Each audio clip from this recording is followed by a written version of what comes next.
political parties lesson. And so for the political parties lesson, you're also going to start with a set of notes. Once again, you will take a test on civics literacy next week, and political parties will be the last set of notes that you will be taking a look at. I will package all of the notes together along with a study guide before you take your test next week.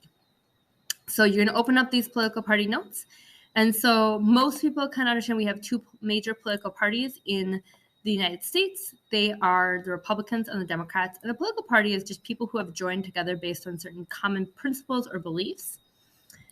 Political parties are essential to the democratic government because they really serve as a link between people and the government. And so they kind of consolidate different ideas. They're the medium by which opinions and options are presented to the people. And some people argue that the primary method by which the will of the people is made known to the government. So that our political party system really shows like what people actually want in opposing ways. So we do have a two-party system where we do have two major political parties, but there are third parties that don't nearly have as much power. They are, so here's some examples of them: the Green Party, the Legalize Marijuana Now Party, Independent Party. And so there's some examples there. But generally, the third parties do not win too many elections. However, they may win in smaller races, but sometimes they can actually influence the results of the election by pulling votes away from maybe one political party, but not the other.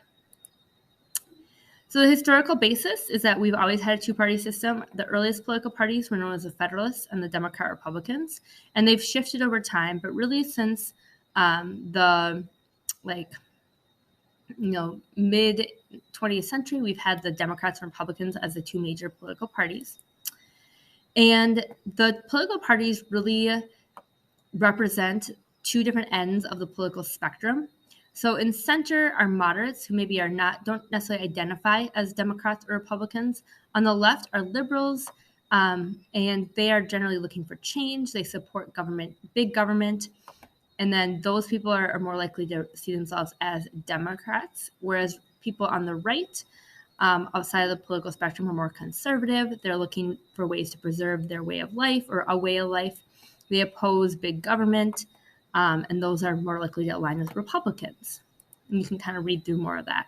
So here's what you should write down about the Republican Party: that they favor small government. They believe taxes should be limited. They want a reduction of government spending. And they're just generally conservative on social issues.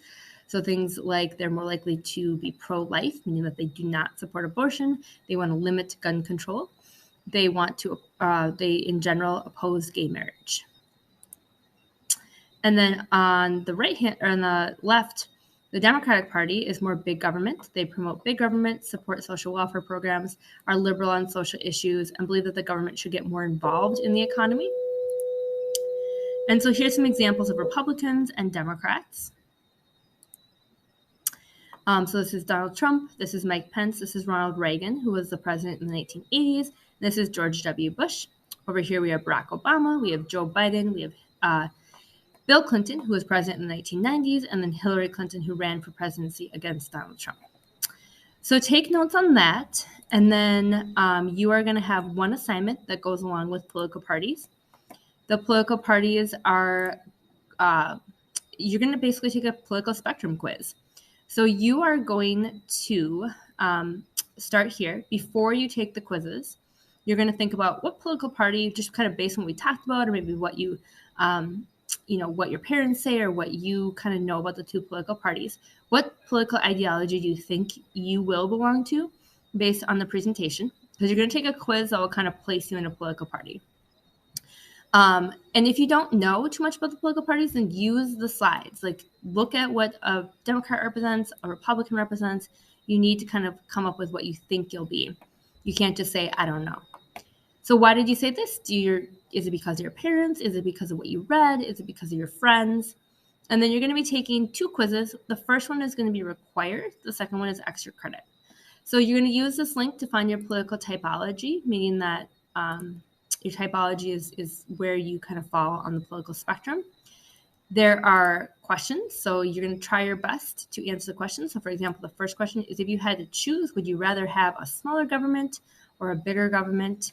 And then you're going to scroll down. Once you've taken the quiz, you're going to write down what your result is, what percentage of the public has the same result as you. You'll see that once you do the quiz, and then what political party it usually identifies with. What are 2 issues that people who share your political ideology care about? So you can read a little bit more about your political ideology once you do that. And then there's some discussion questions. And then there is an extra credit opportunity, if you'd like it, to go to isidewith.com, which is a different website. And it's going to have a little bit more specific questions. So with that, that's the final assignment for this week.